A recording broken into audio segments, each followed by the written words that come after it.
Okay, so Trump is Martin Luther. So if Trump is Martin Luther, I can hear people saying that's a rather provocative statement, but hear me out here. I'd like to take a longer perspective, hopefully, give this statement some context. Back 2,000 years ago, a group started shouting that it had the news, right? The real good news, that God had returned to earth and that the acceptance of Jesus Christ, an understanding of his sacrifice and on the cross was the path to redemption. Fair enough.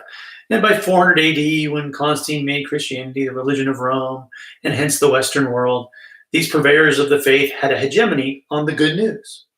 So for about 1,000 years, from Constantine, consecrating the Roman Empire to Christ, to Columbus's sojourn to the New World, um, a select group of people had control of the news, capital N. The only information that mattered, who was going to heaven, right? As centuries passed, though, these mere chroniclers of the news, this priestly class, became its gatekeepers. The news was enfolded in an arcane language, understood only by the growing hierarchical priesthood, and this power of translation was slowly turned into not just an exclamation of the news, but control over just what the news was, what parts were legitimate, and how the masses should think about the news. Regardless, this monopoly on the news was broken when Gutenberg created the printing press and people began using the Vulgate. That's no longer the secret sacerdotal language of Latin. This democratization of the news broke the Catholic Church, as men like Martin Luther and John Calvin claimed that their news were true facts. The young priest Martin Luther, angry with the selling of indulgences, became the tip of the spear, and armed with this new technology, stripped the church of its singular power to control the news. In its place was a Christianity that was far more individualistic, asking the common man to determine what his personal relationship should be through his own understanding of the Bible. Of course, the old guard cried that these new groups were all fake news, and that to even hear such talk amounted to heresy and apostasy. This was the beginning of the end for all the purveyors of what was seen at the time as the only real news, the fate of one's soul.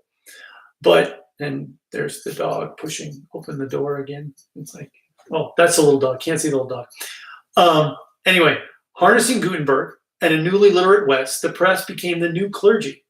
As with Luther and Protestantism, theirs was a great revolution. It's not by simple luck that Ben Franklin ran a newspaper or that Thomas Paine's Common Sense was so influential in fomenting freedom in America.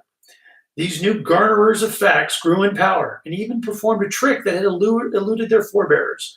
When new technology came along, radio and television, they were not destroyed by it, but instead gained much greater power.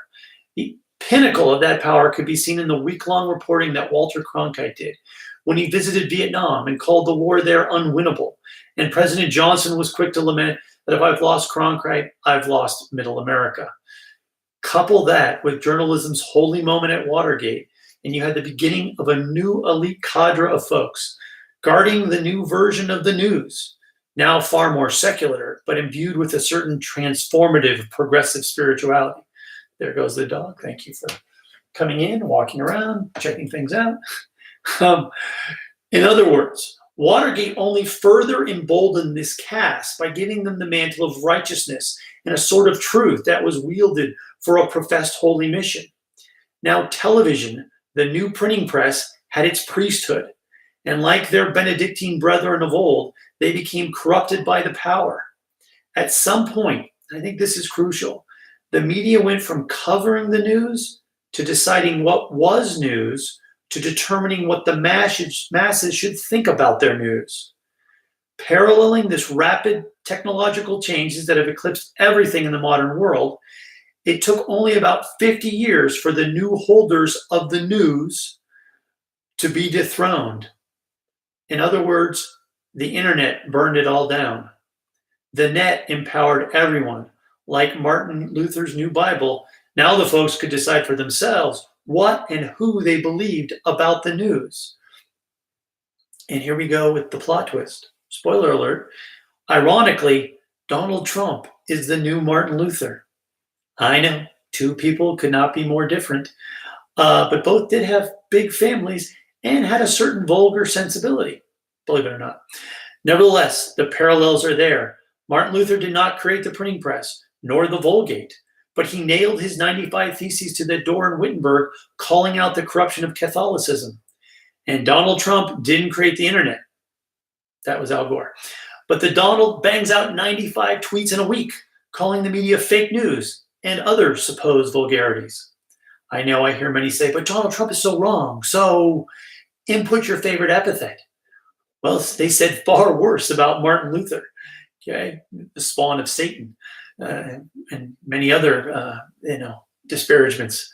Say what you will about the messenger, but the internet bypasses these new clerics. People now have the liberty to research or not research almost any subject they choose. Some will point out that means that folks like Alex Jones will profit. True, freedom's a bitch. And perhaps you believe that those folks will be deceived, gulled into believing falsehoods. But if you believe in a republic, then you have to recognize that any republic rests on an active, engaged citizenry. If the populace is led astray by the sirens of the internet, the apostates of the dark web, then you can't also believe that any republic will survive. And there's the rub. Thanks for listening. And remember, as always, if you disagree with me, it's just only because you're wrong.